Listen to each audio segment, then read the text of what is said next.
দেখতে খুব লোভনীয় লাগছে না? তবে এটা শুধু লোভনীয় না, খেতেও কিন্তু দারুণ হয়েছিল। তো আবারও চলে আসলাম তোমাদের কাছে একটা রান্নার নতুন আইটেম নিয়ে। তবে এই রেসিপিটা কিন্তু আমার শাশুড়ি মার। তো চলো রান্নাটা দেখতে থাকো। আজকে আমার আবদারেই মা ভেজিটেবল চপটা বানালো, তো ভাবলাম তোমাদের সাথে শেয়ার করি। এখানে নিয়েছি হচ্ছে বড় বড় সাইজের দুটো বিট, একটা গাজর, তার সাথে বিস্কুটের গুঁড়ো, তার সাথে নিয়েছিলাম মশলা করার জন্য জিরে, শুকনো লঙ্কা, তেজপাতা, জায়ফল, জয়িত্রী আর লবঙ্গ, আর এখানে বাদাম নিয়েছিলাম, ভাজা বাদাম।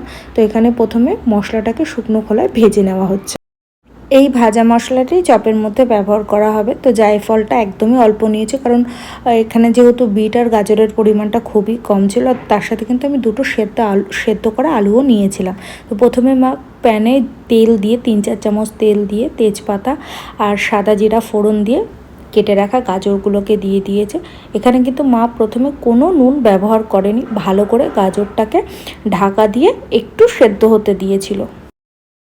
আর এদিকে তোমরা গাজর আর বিটটাকে চাইলে একটু হালকা করে সিটিও দিয়ে নিতে পারো, সেটা তাড়াতাড়ি হয়। তবে আমাদের ওরকম করে ভালো লাগে না, কারণ এটা তো বেশিক্ষণ সময় লাগে না, হালকা ঢাকা দিয়ে ভাজলেই কিন্তু জিনিসটা একদমই সেদ্ধ হয়ে যায়। যেই অল্প একটু সেদ্ধ হয়ে গেল তখনই নুনটা দিয়ে দেওয়া হলো, পরিমাণ মতো নুন দিয়ে তারপর আবার ঢাকা দিয়ে একটুখানি ভেজে নিয়ে তারপরে কেটে রাখা যে বিটটা ছিল, কেটে রাখা না, গ্রেট করে রাখা যে বিটটা ছিল, সেই বিটটা কিন্তু পুরোটাই দিয়ে দিলাম।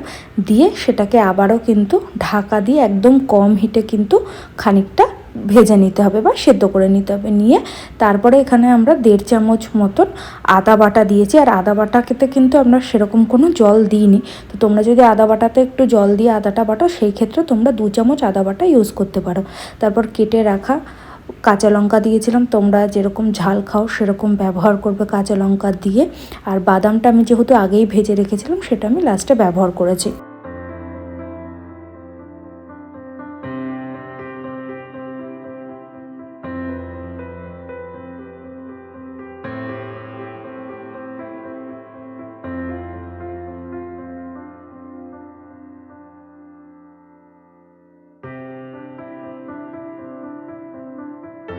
এর মধ্যে কেটে আমরা একটা বড় টমেটো দিয়েছিলাম। তোমাদের যদি বাড়িতে টমেটো না থাকে তাহলে তোমরা আমচুর পাউডারও দিতে পারো, অথবা তোমরা কিন্তু লেবুর রসও ইউজ করতে পারো, সেটা অবশ্যই পরিমাণ বুঝে। দিয়ে তারপর যে আলুটা সেদ্ধ করে রেখেছিলাম, কিছুটা আলু আগে দিয়েছিলাম, দিয়ে ভালো করে নাড়িয়ে চাড়িয়ে ভেবেছিলাম পুরোটা আলু লাগবে না, কিন্তু তারপরে দেখলাম না, পুরোটা আলুই লেগে যাচ্ছে। তারপর বাকি আলুটা দিয়ে আবার একটু ভালো করে মিক্সড করে নিলাম। আসলে আলুটা দিলে বাইন্ডিংটাও ভালো হয় আর খেতে অবশ্যই ভালো হয়, একটু আঠালো ব্যাপারটাও আসে, সেই জন্যই আলু দেওয়া। তারপরে পরিমাণ মতো নুন দিয়েছিলাম। আর বিটটা যখন আমি ভেজেছিলাম তখন কিন্তু কোনো নুন দিইনি। আর ভেজে রাখা বাদামও দিয়ে দিয়েছিলাম, আর অল্প একটু চিনি দিয়ে দিয়েছিলাম স্বাদের জন্য, যেহেতু ভেজিটেবল চপ একটু মিষ্টি মিষ্টি ভালো লাগে। দিয়ে আবারও ভালো করে নাড়িয়ে চাড়িয়ে রেখেছিলাম। আর বাড়িতে যদি তোমাদের কড়াইশুঁটি থাকে সেটাও তোমরা ব্যবহার করতে পারো, যেহেতু আমার কাছে ছিল না তাই আমি দিইনি। তারপর ভেজে রাখা যে গুঁড়ো মশলাটা আগের থেকে ভেজে রেখেছিলাম সেটা কিন্তু দিয়ে দিয়েছি। আমি আলাদা করে কোনো গরম মশলা ব্যবহার করিনি, কারণ সব কিছু আমি একবারেই গুঁড়ো করে নিয়েছিলাম, সেই কারণে। দিয়ে আবারও কিন্তু ভালো করে নাড়াচাড়া করেছি। আর এটা কিন্তু একদমই কম হিটে বানাতে হবে, তাহলে কিন্তু নিচে কড়াতে একদমই লেগে থাকবে না। আর গুঁড়ো মশলাটা দেওয়ার সাথে সাথে একটু কিন্তু কড়াটাকে ঢেকে রাখতে হবে, না হলে কিন্তু স্মেলটা চলে যাবে। তারপর দেখো সমস্ত ডোটাকে কিন্তু একটা থালার মধ্যে ট্রান্সফার করলাম। আর কি সুন্দর হয়েছে, একদম গলে যায়নি, অথচ দেখতেও কিন্তু খুব ভালো হয়েছে। আর এই দিকে একটা পাত্রে আমি ময়দা নিয়েছিলাম, তার সাথে একটু নুন নিয়েছিলাম, নিয়ে ভালো করে এটাকে ফেটিয়ে নিয়েছি। আর তোমাদেরকে আমি জাস্ট এই ঘনত্বটা দেখাচ্ছি, খুব পাতলা হবে না আবার খুব ঘনও হবে না। তারপরে ভালো করে গোল করে নিয়ে, মানে যে ডোটা রাখা ছিল সেটাকে ভালো করে আগে আমি গোল করে নিয়েছি। তোমরা তোমাদের মতন শেপ দিতে পারো। আমি এখানে লম্বা মতন শেপ দিয়েছিলাম আর গোল শেপ দিয়েছিলাম দেখতে ভালো লাগার জন্য। ভালো করে ডোগুলোকে সবগুলো শেপ করে নিয়েছি। নিয়ে আমি যে আগের থেকে ময়দার যে একটা ঘোল বানিয়েছিলাম সেটার মধ্যে আগে ডুবিয়ে তারপর যে বিস্কুটের গুঁড়ো ছিল সেখানে আমি নর্মাল টোস্ট বিস্কুট ইউজ করেছি। তোমরা চাইলে কিন্তু এখানে কর্নফ্লেক্সের গুঁড়োও দিতে পারো।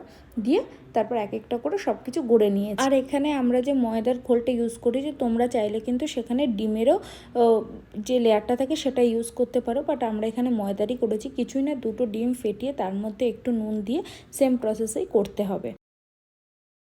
আর প্রথমে আমরা এখানে একটা ভুল করেছিলাম, যার জন্য কিন্তু আমাদের চপটা ভেঙে গেছিলো। তা তোমাদেরকে সেটা বলে দিই, ভুলটা হলো আমি প্রথমে কি করেছিলাম, প্রথমে ময়দার কোটিংয়ে দিয়ে দিয়েছিলাম। প্রথমে এটা আসলে ময়দার কোটিংয়ে না দিয়ে প্রথমে চপটাকে ভালো করে বিস্কুটের গুঁড়োর মধ্যে লাগিয়ে নিয়ে তারপরে ময়দার কোটিং করে নিয়ে তারপর আবার সেম প্রসেস করতে হবে। টোটাল দুবার এটাকে কোটিং করতে হবে আর একবার এক্সট্রা বিস্কুটের গুঁড়োর কোটিং করতে হবে, তাহলে কিন্তু কোটিংটাও খুব ভালো হয় আর খেতেও কিন্তু ক্রিস্পি হয়, খেতেও ভালো হয়, একদমই সেটা কিন্তু ভেঙে যাবে না।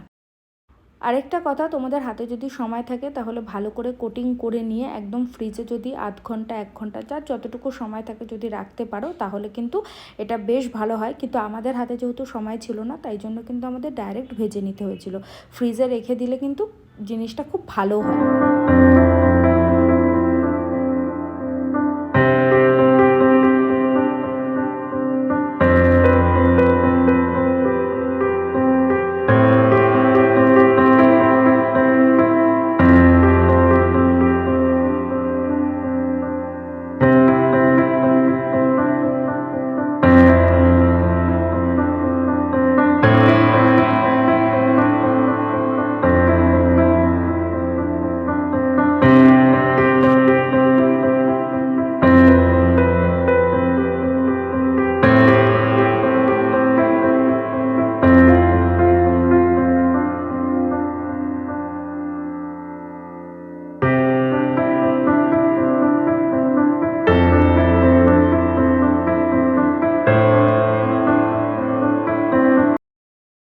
তারপর কড়াইতে তেল দিয়ে সমস্ত চপগুলো ভেজে নিলাম। আর এখানে আরেকটা কথা, তোমরা যেই কড়াটা ইউজ করবে চেষ্টা করবে যেন ভর্তি তেল থাকে, কারণ এটা পুরো ডুবো তেলেই ভাজতে হবে, না হলে কিন্তু ভালো হবে না। আর এটা কিন্তু মিডিয়াম টু লো ফ্লেমে ভাজতে হবে।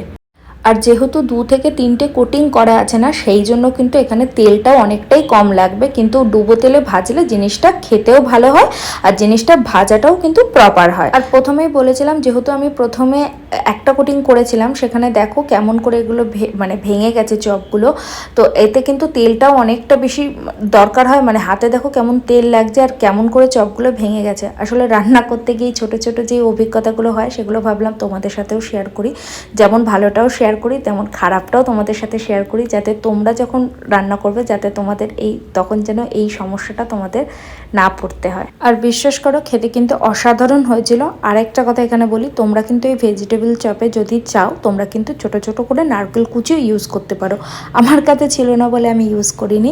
আর দারুণ হয়েছিল, ভীষণ ভালো হয়েছিল। আর যেই ভুলগুলো হয়েছিল সেটাও তোমাদের সাথে শেয়ার করলাম। তো চলো আজকের ব্লগটা এতটুকুই। তোমাদের কেমন লাগলো আমাকে অবশ্যই জানিও, আর কমেন্টের মাধ্যমে কিন্তু আমাকে জানিও যে আমি রান্নার ভিডিওগুলো শেয়ার করছি তোমাদের কেমন লাগছে, কি ভুল হচ্ছে কি ঠিক হচ্ছে। চলো আজকের মতন টাটা, আবারও দেখা হবে নতুন একটা দিনে নতুন কোনো রান্নার সাথে বা নতুন কোনো ব্লগের সাথে। টাটা, সবাই খুব ভালো থেকো।